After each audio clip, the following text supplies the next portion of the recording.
जी अस्सलाम वालेकुम। आज के टॉपिक में हम लोग डिस्कस करेंगे कि अगर आप अपने सीएनआईसी के रिकॉर्ड पे चेक करना चाह रहे हैं कि एफबीआर के पास आपके सीएनआईसी के नाम पे कितना टैक्स डिपॉजिट हुआ हुआ है और कौन से हेड में आ रहा है। फॉर एग्जांपल कि आप अगर सैलरी अर्न कर रहे हैं तो आपके एम्प्लॉयर ने आपके नाम पे कितना टैक्स डिपॉजिट करवाया, आपने कोई ऑनलाइन पेमेंट की है या आपने कोई फॉरेन ट्रांजेक्शन की है या अमेजोन प्राइम है उसकी पेमेंट की है, तो उसके ऊपर आपकी फॉरेन ट्रांजेक्शन क्रेडिट कार्ड के ऊपर आपका 236 वाई का टैक्स पे होता है। इस तरह डिफरेंट टाइप्स ऑफ टैक्सेस हैं। प्रॉफिट और डेट की पेमेंट है, उस पर टैक्स आपका भी होल्ड होता है। या फिर आप ये भी चेक करना अगर चाह रहे हैं कि आपका सीएनआईसी कहीं मिस यूज तो नहीं हो रहा। फॉर एग्जाम्पल कि आप एक बंदा जो सैलरी अर्न कर रहा है जिसकी महीने की भी 1-1.5 लाख रुपए की सैलरी है, तो अगर कोई देखना चाह रहा है कि उसके सीएनआईसी पे कितनी टैक्स पेमेंट आ रही है, तो हम उसमें आज डिस्कस करेंगे अपने सीएनआईसी के ऊपर आप टैक्स पेमेंट किस तरह चेक कर सकते हैं और आप इन टाइम किस तरह आइडेंटिफाई कर सकते हैं कि आपके नाम पे कोई बंदा गलत इनवॉइसेस ऐड करता जा रहा है और आपके नाम पे टैक्स जमा करवा रहा है। इसकी एक बड़ी जो एक वजह समझ में आती है वो ये है कि अभी इस साल में मार्च में एक एसआरओ आया था, एसआरओ 350, जिसके अंदर इस इशू को हाईलाइट किया गया था जो कि फेक इनवॉइसेस का था।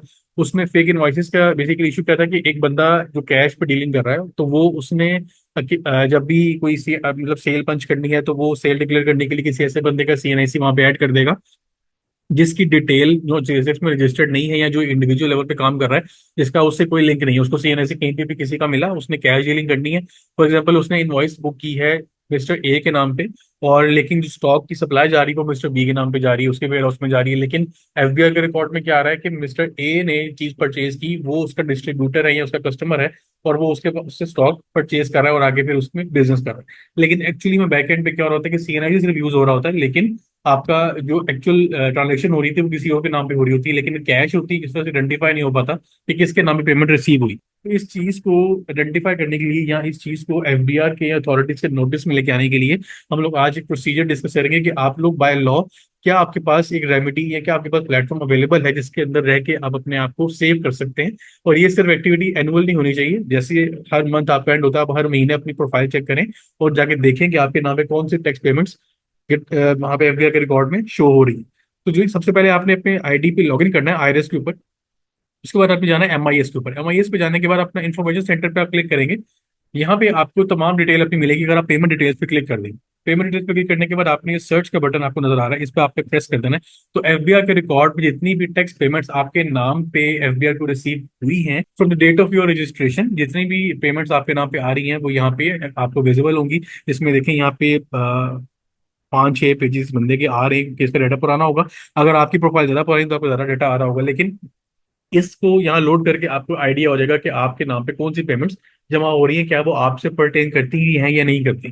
ठीक है, अब आप इस डिटेल को इस बटन पे क्लिक करके एक्सेल में डाउनलोड भी कर सकते हैं। ये फाइल डाउनलोड हो जाएगी, इसको आप ओपन करेंगे तो आपकी एक रिव्यू के लिए ज्यादा बेहतर एक आपको पिक्चर नजर आ जाएगी कि आपके नाम पे कहाँ कहाँ टैक्स पे हो रहा है और किस किस डेट पे हो रहा है, किस साल में हो रहा है। और यहाँ पे मंथ भी आ रहा होता है, ये टैक्स मंथ लिखा हुआ है, टैक्स ईयर लिखा हुआ है, अमाउंट लिखी हुई है और ये जितना टैक्स पे हुआ वो लिखी हुई है। ठीक है, अब यहाँ पे सारी डिटेल आ रही है। अब आपको क्या करना है कि अपना सीएनआईसी नंबर आपने देखना है कि आपका सीएनआईसी नंबर यहाँ पे जो है उसके अगेंस्ट सीपीआर जनरेट हुआ है और उसके अगेंस्ट आपकी जो हेड है वो सिलेक्ट हुआ है कि आपने क्रेडिट कार्ड की पेमेंट है या आपकी प्रॉफिट की पेमेंट है। अब फॉर एग्जांपल को बंदा कहता है कि यार ये फलानी पेमेंट जो भी आ रही है, कि जब फॉर एग्जांपल ये इंटरनेट इंटरेस्ट पेमेंट आ रही है, ये मेरी नहीं है, मेरा तो सेविंग अकाउंट ही हुई नहीं है, तो मेरे नाम पे कौन सा टैक्स जमा हो रहा है, या कोई आपके नाम पे इन सर्विसेज का टैक्स आपका विदहोल्ड हुआ है 153 का, सप्लाईज का या सर्विसेज का, तो आप उसको हाईलाइट करें कि यार मैं तो सैलरी अर्न करता हूँ, मेरा कोई बिजनेस नहीं है, तो ये किस बंदे ने सर्विसेज का टैक्स मेरे नाम पे विदहोल्ड किया है, मतलब मैं तो ऐसा कोई बिजनेस नहीं कर रहा। तो आपने क्या करना है, आपने उस ट्रांजेक्शन को हाईलाइट करना है या सेव करना है, जो भी आपके पास ऑप्शन है। जैसे आपके पास एक्सेल फाइल आ गई है, अब आपने कुछ इनवॉइसेज जो है वो हाईलाइट कर ली। फॉर एग्जांपल मैं कहता हूँ कि यार ये कुछ इनवॉइसेज हैं जो कि मुझे लगता है कि मेरे नाम पे नहीं है क्योंकि मैं इसकी ट्रांजेक्शन नहीं कर। बाकी ये डाटा बेशक आप उसको यहाँ से डिलीट कर दें, इस फाइल को आपने सेव कर लिया। अब आपके पास ये रिकॉर्ड आ गया कि आपके नाम पे जो टैक्स पेमेंट हुई ये आपको लगता है कि गलत है। तो आपने क्या करना है, आप जाएंगे वापस, आप यहाँ पे सर्च करेंगे एफटीओ। एफटीओ लिखेंगे तो याद आएगा फेडरल टैक्स ऑम्बर्समैन। ये एक टैक्स ऑर्गेनाइजेशन है, बेसिकली एक अथॉरिटी है जो कि एफबीआर और तमाम जितने भी टैक्स अथॉरिटीज हैं, कस्टम्स है, सेल्स टैक्स, इनकम टैक्स, जितने भी आपकी फेडरल या फिर आपके जो प्रोविंशियल लेवल के ऊपर आ जाती है बनते, तो आप उन सबको इसमें जो भी आपको कंप्लेन आ रही है, जो इशू आ रहा है, आप यहाँ पे इसको बता सकते हैं। इवन कि आपका अगर रिफंड भी प्रोसेस नहीं हो रहा ऑडिट का, तो आप यहाँ पे रिफंड की भी कंप्लेन कर सकते हैं कि मैंने सारा डाटा प्रोवाइड किया हुआ है, मेरा रिफंड ऑर्डर पास नहीं किया जा रहा।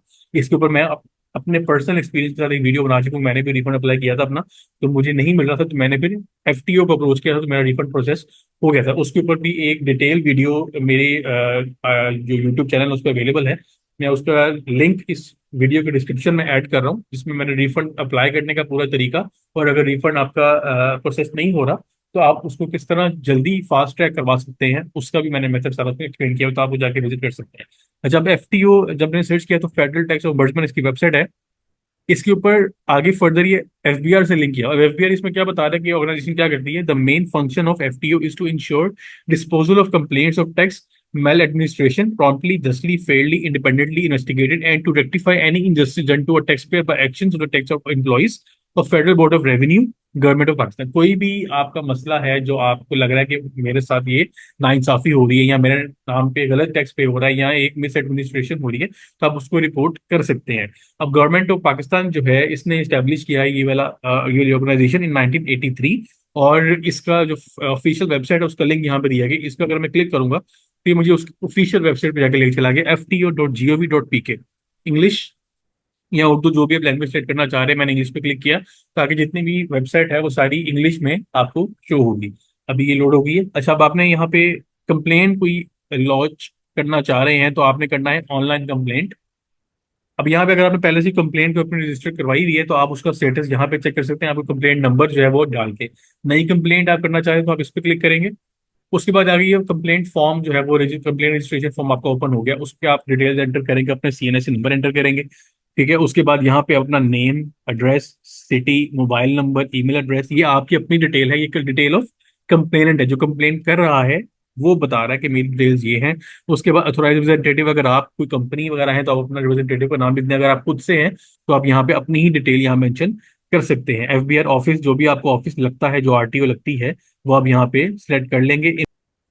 या अगर आप उस कंपनी के ऑथराइज रिप्रेजेंटेटिव खुद से हैं और कंपनी के एम्प्लॉय है, तो अपना नाम यहाँ लिख देंगे, भैया आपकी डेजिग्नेशन क्या है जो आप उसमें अप्लाई कर रहे हैं। ठीक है। अच्छा, कंप्लेंट डिटेल, जब यहाँ पे आपने सब्जेक्ट में आप क्या लिखेंगे कि miss administration of CNIC. CNIC जो है वो आपका मिस यूज हो रहा है, या मिस एडमिनिस्ट्रेशन, या मिस यूज लिख सकते हैं। अमाउंट आप कहाँ से लिखेंगे, एक्सेल फाइल में टोटल अमाउंट जो आपकी आ रही है टैक्स की बेसिकली, या आप टैक्सेबल अमाउंट लिख सकते हैं कि ये बेसिकली आपके नाम पे एक इनकम डिक्लेयर हुई हुई है, जो कि इनकम आपकी नहीं है। इसका आप टोटल करेंगे तो यहाँ पे आपको वो शो करेगा, तकरीबन 3,05,000 ये बन रहा है, तो आगे लिख देंगे 3,05,000, जो भी आपकी अमाउंट होगी। आप मेजर ग्रीवेंसेस लिखेंगे कि आप यहाँ लिंक मेंशन करेंगे, माई CNIC is being misused, or the amount of tax being paid in my name is actually not mine, and I'm not responsible for any consequences of fake invoices। क्योंकि आप उसको clear कर देंगे, भाई मेरा ये मसला है और मैं यहाँ पे इस इशू को हाईलाइट करूँ, ये मेरी बिजनेस नहीं है ये। अच्छा, अब इसके बाद आपने डिक्लेरेशन के हिसाब से मांग रहा है कि आपने जो है वो पहले कभी इस सब्जेक्ट के ऊपर भी कंप्लेंट लॉन्च नहीं की, तो आप उसको कर देंगे नो, यस। अगर आपने पहले से कंप्लेन की हुई है और आप दोबारा से उसी टॉपिक पे कंप्लेन करें, तो आपने उस कंप्लेन का कंप्लेंट नंबर यहाँ मेंशन कर दें, दोनों में से कोई एक ऑप्शन है। सेकंड, आप उसको बताएंगे कि आपने जो कि कंप्लेन आप कर रहे हैं, इसके अगेंस्ट आपका भी कोर्ट में या किसी भी जगह पे, ट्रिब्यूनल में, किसी भी अथॉरिटी के पास कोई केस पेंडिंग है। अगर तो वो केस नहीं है तो आपने इसको सिलेक्ट कर देना। अगर केस पेंडिंग है तो आपने उस केस का नंबर और जिस अथॉरिटी के पास वो पेंडिंग है उसका नाम यहाँ लिख देना। उसके बाद आपने यहाँ मेंशन कर देना है कि आपका I made representation to the senior officer of agency. अगर आप पहले ही कोई इसमें कोई कॉरेस्पॉन्डेंस या कोई डॉक्यूमेंट्स वगैरह सबमिट करवा चुके हैं, तो आपको वो यहाँ मेंशन करना है कि मैं अपने डिपार्टमेंट या जो भी डॉक्यूमेंट है, जो भी एक अदारा है जिसके साथ मुझे मसला है, मैं उसको डॉक्यूमेंट जमा करवा चुका हूँ। या फिर आपने ये कह देना है कि मैंने नो रिप्रेजेंटेशन वॉज मेड। अगर आप कोई भी सिलेक्शन नहीं करेंगे तो ऑटोमेटिकली कंसिडर होगा कि आपने रिप्रेजेंटेशन पहले इस टॉपिक पे नहीं की। इसके बाद आपने डॉक्यूमेंट्स वगैरह अटैच करना है। जो जैसे मेरे केस में मेरा ये डॉक्यूमेंट है, तो मैं इसको यहाँ पे इसको मेंशन कर सकता हूँ, अदर सपोर्टिंग सपोर्टिंग डॉक्यूमेंट्स के नाम पे मेंशन कर सकता हूँ। Supporting documents, document title, description. Document title में लिखूंगा कि मिस यूज ऑफ CNIC, या डिस्क्रिप्शन, और यहाँ मैं एक्सेल फाइल अपनी क्लिक करूंगा तो उसको मैं अपलोड कर दूंगा। अच्छा, ये अपलोड करने के लिए मुझे जो फॉर्मेट इसने बताए हैं, that are PDF document, JPG picture form में, या PDF फॉर्म में, या वर्ड फॉर्म में मैं इसको अपलोड कर सकता हूँ। तो इसको आप क्या करेंगे, ये जो आपका पेज आ रहा है बेसिकली, इसको आप PDF में कन्वर्ट कर सकते हैं। यहाँ पे ऑप्शन आ रही होगी सेव एंड सेंड में, सेंड एज PDF। PDF पे क्लिक करेंगे तो PDF में डॉक्यूमेंट कन्वर्ट हो जाएगा, वो आप फिर यहाँ पे अटैच कर देंगे। ठीक है, इसके बाद आपने अपना जो भी एफटी ऑफिस जो आपका, जहाँ पे आपका बेसिकली टैक्स जो जो जुरिस्डिक्शन है, जैसे आप गुजरांवाला है, लाहौर है, जो भी है, वो आपने उसके अकॉर्डिंगली अपना एफटीओ सेलेक्ट कर लेना कि मेरा है लाहौर लगता है, जो भी इलाका लगता है। उसके बाद कंप्लेंट एरिया बता देना कि इनकम टैक्स है, सेल्स टैक्स है, कस्टम्स है या फेडरल एफईडी के रिलेटेड है, तो आप उसको बता देना भाई मेरा इनकम टैक्स का मसला है, सेल्स टैक्स का है, कस्टम का है या एफईडी का है। कंप्लेंट मिस एडमिनिस्ट्रेशन की जो टाइप है वो बता देनी है कि आपके यहाँ पे मिस एडमिनिस्ट्रेशन हो रही है। रिफंड का मसला हो तो ये बता देंगे, कोई और मसला है तो आप यहाँ पे पेनल्टी, ऑडिट, रिफंड, कुछ भी मसला हो तो आप इसको सिलेक्ट कर लेंगे। इस केस में मेल एडमिनिस्ट्रेशन इसको मैं सिलेक्ट करूंगा, तो ये सबमिट कंप्लेंट पे क्लिक करेंगे तो आपकी एक कंप्लेंट रजिस्टर्ड हो जाएगी और आपको एक ऑटो जनरेटेड ईमेल रिसीव होगी, जो कि कुछ इस फॉर्म में होगी। एफटीओ की तरफ से आपको रिसीव होगी, मिस मैनेजर @fto.gov.pk। अब ऊपर आपका जो एक टाइटल है उसके ऊपर लिखा होगा कि आपका CMIS अपडेट है, तो आप कंप्लेंट नंबर इसमें बताएगा, यही कंप्लेंट नंबर आप यूज करेंगे जब आप जो स्क्रीन पे पहले मैंने आपको दिखाया था जहां पे अपना स्टेटस चेक करना चाह रहे हैं। फिर ऑटो जनरेट आपको ईमेल इस तरह रिसीव होगी कि आपकी कंप्लेंट हमें रिसीव हो गई है और आप अपनी आपकी कंप्लेंट पे आप जल्दी आपको अपडेट करेंगे। अच्छा, ये सारा तरीका जो है बेसिकली एक है बाय द बुक, कि अगर आप इसको ऑन रिकॉर्ड लेके आना चाह रहे हैं, या ग्रीवेंस आपकी इस हद तक है कि आपने पहले और काफी जो तरीके हैं जो वर्बल होते हैं या इनफॉर्मल होते हैं वो आप कर चुके हैं।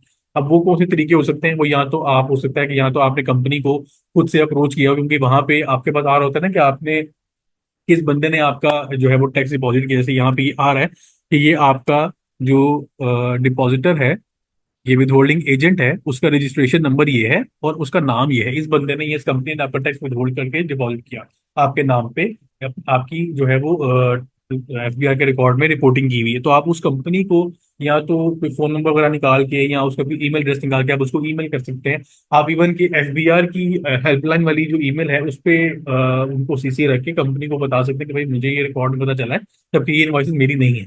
अगर ये सब कुछ करने के बाद भी आपका मसला हल नहीं होता तो I will definitely recommend this platform. ये प्लेटफॉर्म आपको आपकी कंप्लेंट को फास्ट ट्रैक कर देगा और आपको एक कोई ना कोई सोल्यूशन विद इन मंथ्स जो है वो आपको मिल जाएगा। तो ये एक वीडियो थी रिगार्डिंग आपकी सीएनआईसी रिकॉर्ड के ऊपर कि आप अपने सीएनआईसी का मिस यूज किस तरह रोक सकते हैं, आइडेंटिफाई कर सकते हैं और उसको किस तरह जो अथॉरिटीज है उनकी नॉलेज में लेके आ सकते हैं। नेक्स्ट वीडियो में नए टॉपिक के ऊपर डिस्कशन होगी। अपना ख्याल रखिएगा। अल्लाह हाफिज।